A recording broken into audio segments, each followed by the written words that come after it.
May sasakyan mo. So, house and lot for sale.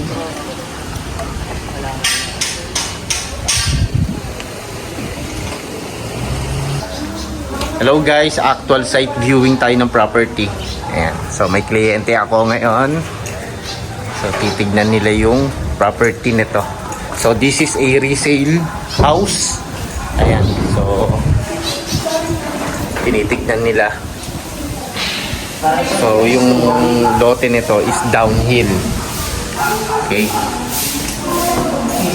Ayan. So, ayan. Nag-usap sila dyan. Dito tayo sa part na to. Yung living area. Tapos parang may nalulupang area. So, ayan. Dito sa may upper ground floor, mayroong bedroom, and then ito yung kitchen and dining area. So ngayon bumaba sila para makita yung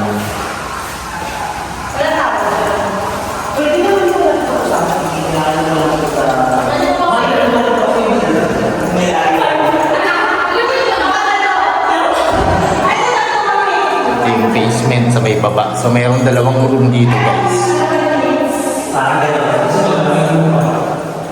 Ito, para i-set ko rin to, ma'am, kaya no? Dito lang. So meron ditong toilet and bath. Hindi.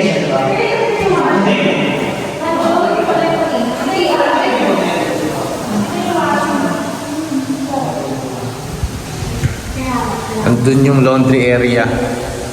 Is pa rito.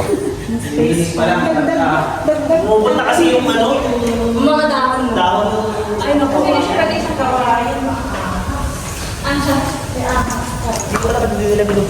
Laki din yung kawayan na yan. Pero ako maganda. Parang dikit ng kapitbahay. Ah, yes, ma'am. Oo. Yung may ano yung lupa na to, sila lang din yung nakabit. So, Hindi na sila magpapatayo dyan, sir, ng ano, ng house? ginawa nila parang garden nila eh. Ah, garden na lang. Ayun, ang maganda, ma'am. Ang gusto pa naman ni ma'am sa ano, walang katabing bahay. Kabilaan to, wala. Oo, ayun, ma'am. Oh, saktong-sakto, ma'am.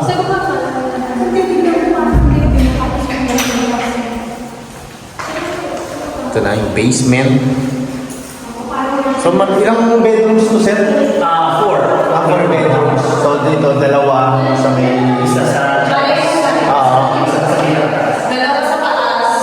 Tapos isa pwede. Okay, ma'am. So, proceed tayo sa may master. Iba yun. Yung...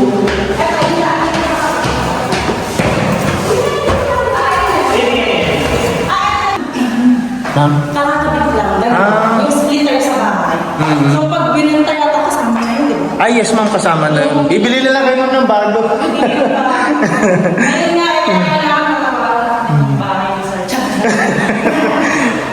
Kasi ito yung masters. Ayan, parang masters na ayos. Sa master. Sige, ma'am. Mauna na po kayo. Nakuha na ako. Ayan yung main door, ma'am.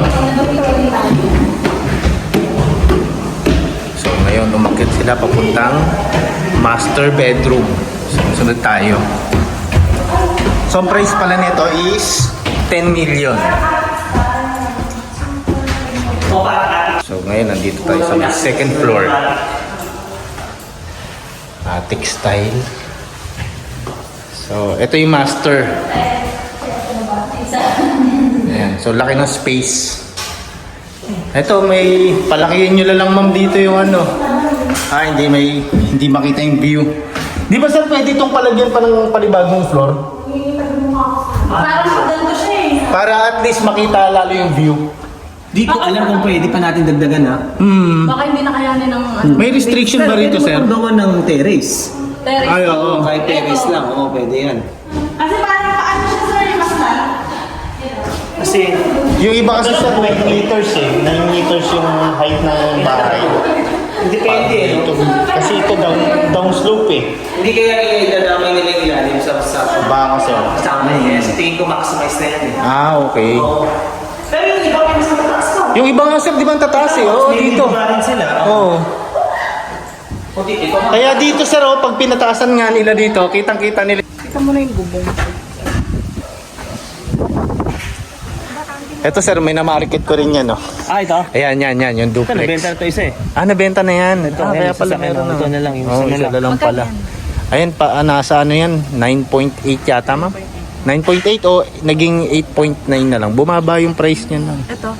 Mm. Kadikit. Wala siyang kadikit mo. Malayo. Isa may...